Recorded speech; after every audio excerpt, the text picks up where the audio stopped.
ನಮಸ್ಕಾರ ಸ್ನೇಹಿತರೆ, ಭಕ್ತಿ ವೈಭವ ಯೂಟ್ಯೂಬ್ ಚಾನಲ್ಗೆ ತಮಗೆಲ್ಲರಿಗೂ ಸುಸ್ವಾಗತ. ಸ್ನೇಹಿತರೆ, ಕಲಿಯುಗದ ಕಾಮಧೇನು ಶ್ರೀ ಗುರು ರಾಘವೇಂದ್ರ ಸ್ವಾಮಿಗಳ ಪೂಜೆಯನ್ನು ಸರಳ ವಿಧಿವಿಧಾನಗಳ ಮೂಲಕ ಮನೆಯಲ್ಲೇನೆ ಪೂಜೆ ಮಾಡ್ಬೋದು. ನೀವು ಪೂಜೆ ಮಾಡಿದ್ದೇ ಆಗಿದ್ದಲ್ಲಿ ಗುರು ರಾಘವೇಂದ್ರ ಸ್ವಾಮಿಯವರು ನಿಮಗೆ ಸಂಪತ್ತು, ಸಮೃದ್ಧಿ ಮತ್ತು ಅದೃಷ್ಟವನ್ನು ತರುತ್ತಾರೆ ಅಂತ ತಿಳ್ಕೊಬೋದು. ಹಾಗಿದ್ರೆ ಗುರು ರಾಘವೇಂದ್ರ ಸ್ವಾಮಿಯವರ ಪೂಜೆಯನ್ನು ಯಾವ ರೀತಿ ಮಾಡಬೇಕು, ಮನೆಯಲ್ಲಿಯೇ ಇಷ್ಟು ಸರಳವಾಗಿ ಮಾಡಬಹುದಾ ಅಂತ ನೀವು ತಿಳ್ಕೊಂಡಿರೋದಾದರೆ ಈ ವಿಡಿಯೋ ಮೂಲಕ ನೀವು ಎಲ್ಲವನ್ನ ತಿಳ್ಕೊಬೋದು. ಅಂದರೆ ಸಂಪೂರ್ಣ ಮಾಹಿತಿಯನ್ನು ತಿಳ್ಕೊಬೋದು. ರಾಘವೇಂದ್ರ ಸ್ವಾಮಿಯವರನ್ನು ಹೇಗೆ ಪೂಜೆ ಮಾಡಬೇಕು ಎಂಬುದನ್ನು ಈ ವಿಡಿಯೋ ಮೂಲಕ ತಿಳ್ಕೊಬೋದು. ತಿಳ್ಕೊಳ್ಳೋದಕ್ಕಿಂತ ಮುಂಚೆ ದಯವಿಟ್ಟು ಚಾನಲನ್ನು ಸಬ್ಸ್ಕ್ರೈಬ್ ಮಾಡ್ಕೊಳ್ಳಿ. ಹಾಗೆ ವಿಡಿಯೋ ಇಷ್ಟ ಆಯಿತು ಅಂದರೆ ವಿಡಿಯೋಗೆ ಲೈಕ್ ಮಾಡಿ, ಶೇರ್ ಮಾಡಿ, ಕಮೆಂಟ್ ಮಾಡಿ. ಕಮೆಂಟ್ ಬಾಕ್ಸ್ನಲ್ಲಿ ಓಂ ಶ್ರೀ ಗುರು ರಾಘವೇಂದ್ರ ಸ್ವಾಮಿಯೇ ನಮಃ ಎಂದು ಕಮೆಂಟ್ ಮಾಡಿ. ಸ್ನೇಹಿತರೆ, ರಾಘವೇಂದ್ರ ಸ್ವಾಮಿಗಳ ಪೂಜೆ ವಿಧಿವಿಧಾನವು ಉಳಿದೆಲ್ಲ ದೇವರ ಪೂಜೆಯ ವಿಧಾನಗಳಿಗಿಂತ ಭಿನ್ನವಾಗಿದೆ ಅಂತಲೇ ಹೇಳ್ಬೋದು. ನೀವು ರಾಘವೇಂದ್ರ ಸ್ವಾಮಿಯನ್ನು ಪೂಜಿಸಲು ದೇವಸ್ಥಾನಕ್ಕೆ ಹೋಗಬೇಕು ಅಂತಲೇ ಏನಿಲ್ಲ. ಮನೆಯಲ್ಲಿಯೇ ನೀವು ರಾಘವೇಂದ್ರ ಸ್ವಾಮಿಯನ್ನು ಪೂಜಿಸಬಹುದು. ಹಾಗೆ ಮನೆಯಲ್ಲಿಯೇ ರಾಘವೇಂದ್ರ ಸ್ವಾಮಿಯನ್ನು ಪೂಜಿಸೋದು ಹೇಗೆ, ರಾಘವೇಂದ್ರ ಸ್ವಾಮಿಯ ಪೂಜೆಯ ವಿಧಿವಿಧಾನಗಳು ಏನು ಅಂತ ನೋಡೋದಾದರೆ, ಮನೆಯಲ್ಲಿ ಪೂಜೆಯನ್ನು ಮಾಡುವುದು ಆಧ್ಯಾತ್ಮಿಕತೆಯೊಂದಿಗೆ ಸಂಪರ್ಕ ಸಾಧಿಸಲು ಮತ್ತು ನಿಮ್ಮ ನಂಬಿಕೆಯನ್ನು ಬಲಪಡಿಸಲು ಉತ್ತಮ ಮಾರ್ಗವಾಗಿದೆ. ಮನೆಯಲ್ಲಿಯೇ ಮಾಡಲಾಗುವಂತಹ ಪ್ರಮುಖ ಪೂಜೆಯಲ್ಲಿ ರಾಘವೇಂದ್ರ ಸ್ವಾಮಿಯ ಪೂಜೆಯನ್ನು ಹೆಚ್ಚು ಪ್ರಾಮುಖ್ಯತೆ ಪಡ್ಕೊಳ್ಳುತ್ತೆ ಅಂತಲೇ ಹೇಳ್ಬೋದು. ಹಾಗಿದ್ರೆ ರಾಘವೇಂದ್ರ ಸ್ವಾಮಿಯ ಪೂಜೆಯು ಹಿಂದೂ ಸಂತ ಶ್ರೀ ರಾಘವೇಂದ್ರ ಸ್ವಾಮಿಗೆ ಸಮರ್ಪಿತವಾದ ಪೂಜೆ ಆಗಿದೆ ಅಂತಲೇ ಹೇಳ್ಬೋದು.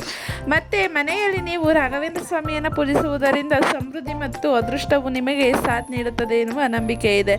ಮನೆಯಲ್ಲಿಯೇ ರಾಘವೇಂದ್ರ ಸ್ವಾಮಿಯ ಪೂಜೆಯನ್ನು ಮಾಡುವುದು ನಿಮಗೆ ಒಂದು ಅನುಕೂಲಕರ ಅಂತಲೇ ಹೇಳ್ಬೋದು. ಮೊದಲನೇದಾಗಿ ಮನೆಯಲ್ಲಿ ರಾಘವೇಂದ್ರ ಸ್ವಾಮಿ ಪೂಜೆಯನ್ನು ಪ್ರಾರಂಭಿಸುವ ಮೊದಲು ನಿಮ್ಮನ್ನು ಮತ್ತು ನಿಮ್ಮ ಮನೆಯನ್ನು ಸ್ವಚ್ಛಗೊಳಿಸುವುದು ಅತ್ಯಂತ ಮುಖ್ಯವಾಗಿದೆ ಅಂತಲೇ ಹೇಳ್ಬೋದು. ಪೂಜೆಗೂ ಮುನ್ನ ನೀವು ಸ್ನಾನ ಮಾಡಿ ಶುಭ್ರವಾದ ಬಟ್ಟೆಯನ್ನು ಧರಿಸಬೇಕು. ನಂತರ ದೇವರ ಕೋಣೆಯನ್ನು ಸ್ವಚ್ಛಗೊಳಿಸಿ ಬಳಿಕ ಪೂಜೆಯ ಸ್ಥಳವನ್ನು ಶುದ್ಧೀಕರಿಸಲು ಗಂಗಾಜಲವನ್ನು ಪೂಜೆ ಮಾಡುವ ಸ್ಥಳದಲ್ಲಿ ಚಿಮುಕಿಸಬೇಕಾಗುತ್ತೆ. ಹಾಗೆ ಎರಡನೇದಾಗಿ ಬಂದು ದೇವರ ಕೋಣೆಯಲ್ಲಿ ರಾಘವೇಂದ್ರ ಸ್ವಾಮಿಯ ಪೂಜೆಗಾಗಿ ದೀಪ, ಅಗರಬತ್ತಿಗಳು, ಹೂವುಗಳು, ಹಣ್ಣುಗಳು ಮತ್ತು ಸಿಹಿ ತಿಂಡಿಗಳಂತಹ ಪೂಜಾ ಸಾಮಗ್ರಿಗಳನ್ನು ಜೋಡಿಸಿ ನೀವು ಮನೆಯಲ್ಲಿ ರಾಘವೇಂದ್ರ ಸ್ವಾಮಿಯನ್ನು ಪೂಜಿಸಲು ಬಯಸಿದರೆ ನಿಮಗೆ ರಾಘವೇಂದ್ರ ಸ್ವಾಮಿಯ ಫೋಟೋ ಅಥವಾ ವಿಗ್ರಹ ಮತ್ತು ಪೂಜಾ ಫಲಕವು ಬೇಕಾಗುತ್ತದೆ. ಇವೆಲ್ಲವನ್ನು ನೀವು ಸಿದ್ಧಪಡಿಸ್ಕೋಬೇಕಾಗತ್ತೆ. ಇದಾದ ನಂತರ ಮನೆಯಲ್ಲಿ ಪೂಜೆಗಾಗಿ ಶಾಂತಿಯುತ ವಾತಾವರಣವನ್ನು ಸೃಷ್ಟಿಸುವುದಕ್ಕಾಗಿ ದೀಪ ಮತ್ತು ಅಗರಬತ್ತಿಗಳನ್ನು ಬೆಳಗಿಸಬೇಕಾಗತ್ತೆ. ಇದರ ಜ್ವಾಲೆಯು ಕತ್ತಲೆಯನ್ನು ಹೋಗಲಾಡಿಸುವ ದೈವಿಕ ಬೆಳಕನ್ನು ಪ್ರತಿನಿಧಿಸುತ್ತದೆ. ಆದರೆ ಧೂಪ ದ್ರವ್ಯವು ಗಾಳಿಯನ್ನು ಶುದ್ಧೀಕರಿಸುತ್ತದೆ ಮತ್ತು ನಿಮ್ಮ ಪೂಜೆಯ ಸ್ಥಳದಲ್ಲಿ ಪರಿಮಳವನ್ನು ಹರಡುತ್ತದೆ ಅಂತಲೇ ಹೇಳ್ಬೋದು.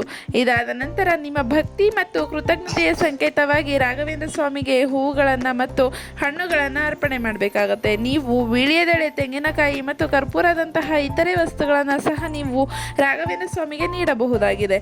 ಇದಾದ ನಂತರ ರಾಘವೇಂದ್ರ ಸ್ವಾಮಿಗಳ ಆಶೀರ್ವಾದವನ್ನು ಪಡೆಯಲು ಮಂತ್ರಗಳನ್ನು ಪಠನೆ ಮಾಡಬೇಕಾಗುತ್ತೆ ಮತ್ತು ಹಾಡುಗಳನ್ನು ಹಾಡುವುದು ಉತ್ತಮ. ಇದಕ್ಕಾಗಿ ನೀವು ರಾಘವೇಂದ್ರ ಸ್ವಾಮಿಯ ಸ್ತೋತ್ರ, ವಿಷ್ಣು ಸಹಸ್ರನಾಮ ಅಥವಾ ನಿಮಗೆ ತಿಳಿದಿರುವ ಯಾವುದೇ ಇತರ ಸ್ತೋತ್ರಗಳನ್ನು ಕೂಡ ಪಠಿಸಬಹುದು.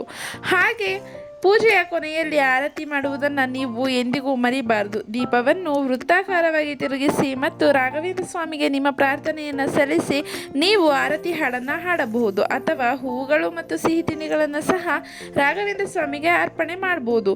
ರಾಘವೇಂದ್ರ ಸ್ವಾಮಿಗಳ ಆಶೀರ್ವಾದದಂತೆ ನಿಮ್ಮ ಕುಟುಂಬ ಮತ್ತು ಸ್ನೇಹಿತರಿಗೆ ಪೂಜೆಯ ನಂತರ ಪ್ರಸಾದವನ್ನು ವಿತರಣೆ ಮಾಡಬೇಕಾಗತ್ತೆ. ಪೂಜೆಯ ಸಮಯದಲ್ಲಿ ನೀವು ಬಳಸಿದ ಹಣ್ಣುಗಳನ್ನು, ಸಿಹಿ ತಿಂಡಿಗಳನ್ನು ಅಥವಾ ಯಾವುದೇ ಇತರ ಆಹಾರ ಪದಾರ್ಥಗಳನ್ನು ನೀವು ನೀಡಬಹುದು. ಮುಂದಿನ ದಿನಗಳಲ್ಲಿ ಮತ್ತೆ ರಾಘವೇಂದ್ರ ಸ್ವಾಮಿಯನ್ನು ಪೂಜಿಸುವುದಕ್ಕಾಗಿ ನೀವು ಪೂಜಾ ಸಾಮಗ್ರಿಗಳನ್ನು ಸ್ವಚ್ಛ ಮತ್ತು ಸುರಕ್ಷಿತ ಸ್ಥಳದಲ್ಲಿ ಇಡಬೇಕಾಗುತ್ತೆ. ರಾಘವೇಂದ್ರ ಸ್ವಾಮಿಗಳ ಫೋಟೋ ಅಥವಾ ವಿಗ್ರಹವನ್ನು ಸ್ವಚ್ಛವಾಗಿ ಮತ್ತು ಗೌರವಯುತವಾಗಿ ಇರಿಸಬೇಕೆಂಬುದನ್ನು ನೀವು ಗಮನದಲ್ಲಿ ಇಟ್ಕೋಬೇಕು. ಹಾಗೆ ಗುರುವಾರದ ದಿನದಂದು ನೀವು ರಾಘವೇಂದ್ರ ಸ್ವಾಮಿಯನ್ನು ಪೂಜಿಸುವುದು ಹೆಚ್ಚು ಪ್ರಯೋಜನವನ್ನು ನೀಡುತ್ತದೆ. ರಾಘವೇಂದ್ರ ಸ್ವಾಮಿಗಳ ಪೂಜೆಯಿಂದ ಓರ್ವ ವ್ಯಕ್ತಿಯ ಜೀವನದ ಎಲ್ಲ ರೀತಿಯ ಸಮಸ್ಯೆಗಳು ದೂರ ಆಗುತ್ತದೆ. ರಾಘವೇಂದ್ರ ಸ್ವಾಮಿಯನ್ನು ನೀವು ದೇವಸ್ಥಾನಗಳಿಗೆ ಭೇಟಿ ನೀಡುವ ಮೂಲಕ ಪೂಜಿಸಬೇಕು ಅಂತಲೇ ಏನಿಲ್ಲ. ಈ ರೀತಿ ನಾವು ಹೇಳಿದಂತೆ ನೀವು ಈ ವಿಧಾನಗಳ ಮೂಲಕ ನೀವೇನಾದರೂ ಪೂಜೆ ಮಾಡಿದ್ದಾಗಿದ್ದಲ್ಲಿ ರಾಘವೇಂದ್ರ ಸ್ವಾಮಿಯವರು ನಿಮ್ಮ ಭಕ್ತಿಗೆ ಒಲಿಯುತ್ತಾರೆ ಅಂತಲೇ ಹೇಳ್ಬೋದು. ಸ್ನೇಹಿತರೆ, ನೋಡಿದ್ರಲ್ಲ, ನೀವು ಕೂಡ ಮನೆಯಲ್ಲಿನೇ ಈ ರೀತಿಯ ವಿಧಿವಿಧಾನಗಳೊಂದಿಗೆ ನೀವು ರಾಘವೇಂದ್ರ ಸ್ವಾಮಿಯನ್ನು ಪೂಜೆ ಮಾಡ್ಬೋದು. ಸ್ನೇಹಿತರೆ, ಈ ಒಂದು ಮಾಹಿತಿ ನಿಮಗೆ ಇಷ್ಟ ಆಗಿದೆ ಅಂತ ಅನ್ಕೊತೀನಿ. ಇಷ್ಟ ಆಗಿದ್ರೆ ವಿಡಿಯೋಗೆ ಲೈಕ್ ಮಾಡಿ, ಶೇರ್ ಮಾಡಿ, ಕಮೆಂಟ್ ಮಾಡಿ. ಹಾಗೆ ದಯವಿಟ್ಟು ಚಾನಲನ್ನು ಸಬ್ಸ್ಕ್ರೈಬ್ ಮಾಡ್ಕೊಳ್ಳಿ. ಕಮೆಂಟ್ ಬಾಕ್ಸ್ನಲ್ಲಿ ಓಂ ಶ್ರೀ ಗುರು ರಾಘವೇಂದ್ರಾಯ ನಮಃ ಎಂದು ಕಮೆಂಟ್ ಮಾಡಿ. ವಿಡಿಯೋ ವೀಕ್ಷಿಸಿದ್ದಕ್ಕಾಗಿ ಧನ್ಯವಾದಗಳು.